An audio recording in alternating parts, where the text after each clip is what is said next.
Ce que vous allez entendre, c'est lunaire. Même après que la CPI a émis un mandat sur Netanyahou, écoutez CNews. Pour crime de guerre, crime contre l'humanité.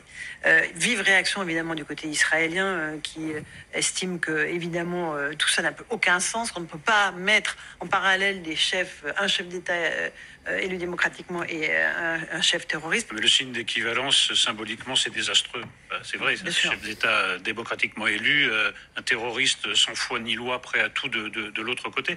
Non mais il faut dire les choses. En effet, ce qui se passe dans la bande de Gaza est effroyable. Mais le Hamas a créé les conditions d'une tragédie parce que on ne peut pas combattre des gens sans faire de dégâts collatéraux quand ces gens se sont mélangés volontairement à la population civile. Comment vous voulez faire une guerre propre contre des gens qui ont cette mentalité et surtout qui ont organisé eux-mêmes la mise en danger de leurs propres civils. Mais ça veut dire quand même que pour Benjamin Netanyahou, et parce que à l'instant l'Union européenne, la France, les Pays-Bas, la Jordanie annoncent qu'ils appliqueront la décision d'Aïe. C'est-à-dire que s'il vient sur le sol européen, le Premier ministre israélien peut être arrêté. Est-ce qu'on réalise? En fait, la vraie question à se poser, c'est la crédibilité de ces organisations internationales. À l'époque où elles étaient encore crédibles, ces institutions ont beaucoup basculé. C'est-à-dire que la montée de l'islamisme, c'est comme la montée d'un totalitarisme. Ça vous pose des lignes politiques qui sont différentes.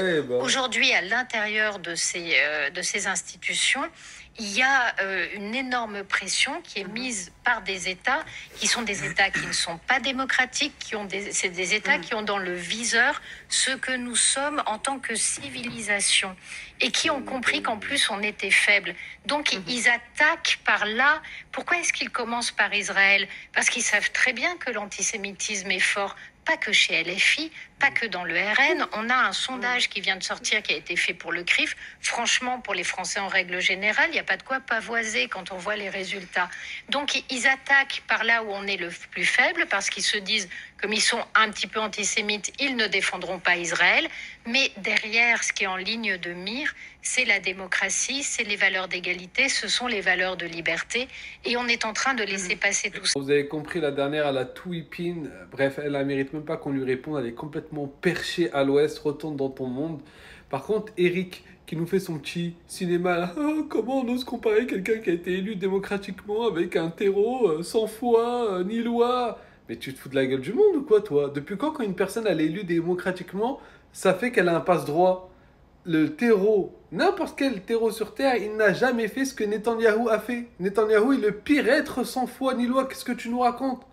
Plus de 100 000 civils, dont la majorité sont des femmes et des enfants. Qui a fait ça sur terre?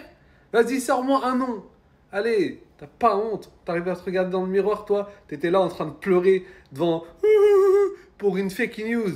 Mais par contre, t'es là à défendre sur une chaîne le pire terreau sur terre qui a existé. Netanyahou. Qui est à l'origine de la perte de je ne sais combien de milliers de bébés.